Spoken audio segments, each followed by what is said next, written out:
Okay, I'm killing my catchphrase too. I don't like it anymore. Your what? My little catchphrase. What are you gonna change it to? Nothing.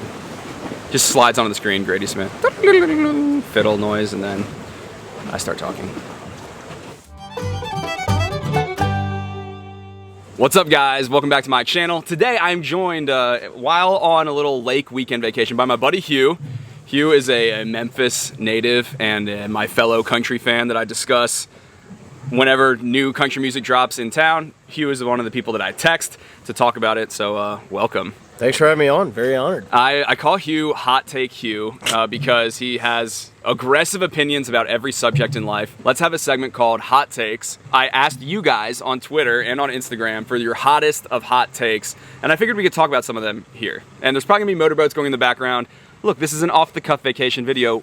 We'll be okay, all right? Okay, first hot take, and probably the most common thing that came in. We'll look at this one from The Real 28. FGL, Florida Georgia Line, produces some of the best music right now and catches way too much crap from the purists. Okay, I totally agree that FGL is a really smart band. I'm not gonna sit here and say that I love all their music or that some of their music is not bro country. But they are extremely smart and that they have figured out how to corner a market of country music, and they exploit the absolute crap out of it, which is brilliant. And to be fair, a lot of their songs are great. I love, for example, Dirt. I think it's a great song. Dirt is a great song. What a lie that suggested about that album, because it was not, the rest of that album was not that good. But I think their songs are all smarter, they're like smart, dumb songs. They're well-written, dumb songs. Exactly, they're giving the people exactly what the people have asked for. I always like that at least it's their vibe. It's at least like they started this party vibe and they at least stick to it. And I feel like everyone else that chased in bro country is a chaser. It was like Florida Georgia Line's thing. They wanted to bring the party. Now, songs like Swerve are unforgivable. They're horrible, Agreed. But I do think they catch too much crap. It's just so popular to hate on them. What bums me out about Can't Say I Ain't Country is about 2/3 of that album captures the vision of this, like, can't say I ain't country, we're going back and being country. Songs like Speed of Love, songs like Told You, and then like take you out of it being the single, and kind of the imaging around it is so urban and so not country that I feel like the whole narrative kind of got lost, and that they actually did sort of do that I think would have made people kind of look at them a little bit different. And it does bum me out about that record. Too much Texas country is just Nashville country with a few more buckles and cowboy hats. Is the hot take Texas country, or is the hot take that Texas country is not different than Nashville country? I think that it's generally that. Here's another version of it. Texas country is real country music. Country music is no longer played in Nashville. I think the second one is probably the hot take that's more often made, and it's That only real country comes out of Texas? yeah. And red dirt country. I think it is the dumbest guy argument that you could make, because A, not all country is coming out of Texas. The better stuff, we've talked about this, the better stuff is coming out of the hills of Kentucky, West Virginia, Tennessee. Yeah, it's Appalachia country. Yeah, that's the best stuff that's coming out right now, in my opinion. So to say that that's not real country is just stupid. Second, to say that nothing good is coming out of Nashville is also a dumb guy argument, because there is good stuff. There are people who are moving forward, bringing the classic country music instruments that we like back in. But the dumbest part of that argument is that Texas country is the only country. It's similar to when you meet someone from Texas and they're like, Texas is great. And you're like, I agree. I've been to Texas and I get it. Yeah. And I love the big skies and it's a great place. And they're like, no, Texas is better than anywhere that you've ever been ever. You're like, and you're like, it's not Houston, you have no zoning laws and you're ugly. yeah, and you just can't win with Texans, because they're like, we're just better and bigger and everything is cooler. I do think generally, like, the Texas scene and the kind of rodeo scene and cowboy country scene and red dirt scene, and some people call it Texahoma, all that stuff, like Turnpike and Cody Johnson and Aaron Watson, what they've built is so impressive. They've done it their own way. They haven't needed kind of the big machine of major Nashville labels. And I think there is something that is like not only really fun about being a fan of that stuff, there's also, it does kind of stroke that independence thing that they've got going on. And I am very thankful for that. And I think, like, generally for the last 15 years, there has been what I would say are countryer sounding songs coming out of Texas. The kind of like no one in Nashville cares about music argument, that does annoy me because, especially as I get to know more and more people in the industry, kind of as this channel gets bigger, everyone moved there because they love music. I just think that Appalachia is doing a better job at reverting back to the natural trajectory of country music after post-90s country music than Texas. Texas is kind of doing its own thing, and that's great. But that doesn't mean it's the only country. And some would make the argument, like me, that it's less traditional country. Okay. Jon Pardi is the future of the country genre. I kind of think it's true. I think he's one of the future people of the genre. I think Jon Pardi is like, he is bringing the Bakersfield sound in this huge, huge way. He's got his own thing going. He's bringing in horns. It's kind of dance-driven. His voice, I don't think it's like a voice of a generation. Like, it's kind of nasally, but I love that he's come out swinging on this record and put fiddles on every song. And I think it's really cool that he followed up his breakout, California Sunrise, and kind of doubled down on, as traditional as you're going to sound as a major label artist, I feel like he's actually kind of doubled down, which I think is cool. Let's slow down in saying he is the future of country music. That is a huge statement. He might have some really cool sounding records. He might have some really cool sounding songs and sing, whatever it is. But is he the future of country music? I just don't see the sound going in that direction for everyone. To me, the future of country music means people are going to replicate that. So, for example, you have George Strait, and then you kind of have 90s country falling into and replicating that kind of sound. But I feel like that could be happening. I mean, I feel like from the comments that I get, from the people that are on my videos, the guys that young people are like messaging me about are all the people that are kind of pushing a little more back into that 90s sound. They're people like Midland, Jon Pardi, Luke Combs, Hugh's favorite artist, Riley Greene, who Hugh has just, some sort of... Got a lot of beef with Riley. I don't understand it. I don't understand it fully, but I do feel like the guys kind of pushing into that neo-traditional sound are who is cool right now. Okay, let's unpack Riley Greene. Okay. This is not one of the submitted questions, but this is an ongoing discussion because the fact that I Wish Grandpa's Never Died is an offense to Hugh. Okay, offense is not the right word. I have probably an unfair beef with Riley Greene because I went to school in Mississippi and was pretty early to hearing about Riley Greene, was in on the original EP that he released on Spotify. Should we wait for these waves to pass, you think? I lived in Mississippi. I heard... Man. Dude, those bros love Riley Greene. I bet they love Riley Greene. Again, I went to school in Mississippi. I love Mississippi. So I was pretty early in hearing about who Riley Greene was. I heard his last EP that came out on Spotify. And so I am biased because A Little Hank and Bury Me in Dixie are absolute garbage songs.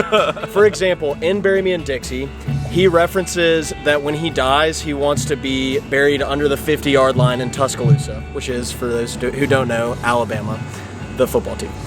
The next chorus, I think, he references that when he dies, he wants to be buried underneath the trees at Toomer's Corner, which is where they roll the trees when Auburn wins a football game. That's unbelievably bad writing, and it just is checking off things on your list. That's my main beef with him. It's just like very checklisty, except on a few songs like Numbers on the Cars. Sure, I Wish Grandpa's Never Died has very good production. Yeah, the production's excellent on everything coming out now. The instruments automatically kind of tug at the heartstrings. Yeah. And then the words come, and there is absolutely no narrative to the song. Yeah. He's just saying a lot of random crap that means nothing, and there's no narrative. I love all the things in that song as much as the next guy, but I don't want to be played like a fiddle. Yeah, even if he's putting fiddle in his music. Yeah, there you go. Wow, you nailed it. What makes him kind of like this interesting kind of part of a movement, I would say, is like the production and sound of his music. Please, just go listen to Little Hank and then try and make the argument to me that he's not just trying to make money by listing off things. I am surprised for a lot of reasons that the label has not made him pull some of his old music off Spotify. Mostly because of Bury Me in Dixie. And that's another subject for another video. Yeah. Chris Young could be the standout of his generation if he'd kept making music like his first 2 or 3 albums. Agree. Sturgill Simpson's ego is tiring and annoying. I understand what you're saying. I think that Sturgill a lot of times comes across as this guy who does a ton of mushrooms and has this crazy outlook on life and really wants that to be important to everyone and all these things. And I can see how that's annoying, and that becomes very egotistical, especially as he started to produce like Tyler Childers' album and stuff like that. I think that greatness is always like there's always egos that come with greatness. I mean, don't tell me Johnny Cash didn't have a huge ego. But as someone that, and maybe it comes from my journalist background, but like as I like the drama. I like the drama a little bit. I like that he's a little crazy. I like that he's posting up, opening his guitar case with his Grammy inside and busking outside of the CMA Awards where he has no nominations. That's not annoying. That's hilarious. Like most artists, and I say this having interviewed a bunch of them and being a little this way myself, are egotistical and very sensitive to like any criticism and like it comes with the territory. Let's not pretend like if we want there to be changes in what's going on in country music, those egos are absolutely essential. Yeah. Like what Tyler Childers did at the Americana Awards.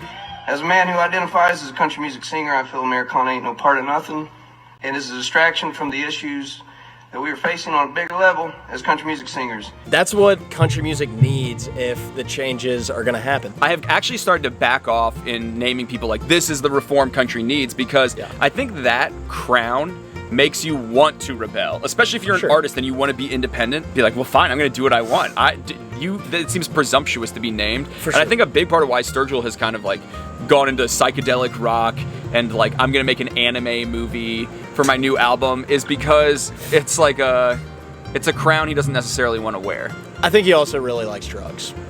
There we go. Okay, some iteration of this came in a million times. Luke Combs is just bro country in a different rapper. I know you hate that take. I don't hate it. I get it. I don't think it's an unfair take. Okay. I think that it's bro country and that it's kind of like jamming, talking about beer, like that kind of stuff. But the lyrics are so much better than guys like Luke Bryan. The different rapper to me would be that like he's not an attractive guy, you know? Yeah. And so that's the different rapper idea. And I understand that what that's kind of getting at. I think that at the end of the day, it's hints of bro country with a lot more meaning and a lot more thought going into it. Everyone was talking about him immediately out of the gate, like Luke Combs is the future, Luke Combs is the best. And Hurricane, I didn't hear it. I was just like, what's different about this song?